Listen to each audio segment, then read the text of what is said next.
Lack of sex തന്നെയാണ് actually ഈ family ലൈഫിലൊക്കെ ആദ്യത്തെ ഒരു പ്രോബ്ലം എന്ന് പറയുന്നത്.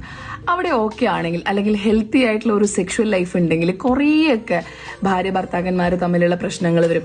എവിടെ നിന്നാണോ നമ്മൾ ബെഡ്റൂമിൽ നിന്ന് അകലം പാലിക്കുന്നത് അല്ലെങ്കിൽ നമ്മളൊരു ഫിസിക്കൽ ടച്ച് കുറയുന്നത്, അവിടെ നിന്ന് കുറേയധികം അതിൽ നിന്ന് നമ്മൾ ഒരുപാട് കാര്യങ്ങൾ മനസ്സിലാക്കണം. നമ്മുടെ പരിഗണന, നമ്മുടെ സ്നേഹം എല്ലാം കുറയുന്നത് നമ്മുടെ വീടിൻ്റെ അകത്തളത്തിൽ നിന്ന്, അതായത് ഉള്ളിൻ്റെ ഉള്ളിൽ ബെഡ്റൂമിൽ നിന്ന് തന്നെയാണ്.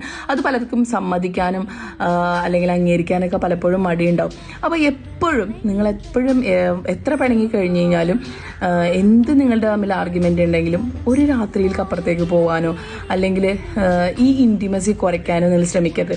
എസ്പെഷ്യലി സ്ത്രീകളിൽ കാണുന്ന ഒരു കാര്യമാണ് അവർക്ക് അവരുടെ നീഡ്, ഇപ്പോൾ വെള്ളം പോലെ അല്ലെങ്കിൽ ഭക്ഷണം പോലെ ഉറക്കം പോലെ തന്നെ ബേസിക് നീഡാണ് സെക്സ്. അപ്പോൾ നമ്മൾക്കിത് ആവശ്യമുണ്ട് അല്ലെങ്കിൽ എനിക്കിങ്ങനൊരു ആഗ്രഹം ഉണ്ടെന്ന് നമ്മൾ നമ്മുടെ ഭർത്താവിനോട് പറയുന്നതിന് യാതൊരുവിധ മടിയും കാണിക്കേണ്ട കാര്യമില്ല. ചിലവർക്ക് പേടിയുണ്ടാവും, ഞാനിത് പറഞ്ഞാൽ എന്തെങ്കിലും വിചാരിക്കുമോ, എന്തെങ്കിലും കരുതുമോ എന്ന്. ഇല്ല, നമുക്ക് ഇൻറ്റിമസി കൂട്ടുക എന്ന് മാത്രം. നമ്മൾ പറയുന്നത് നമ്മുടെ പാർട്ട്ണറിനോടാണ്.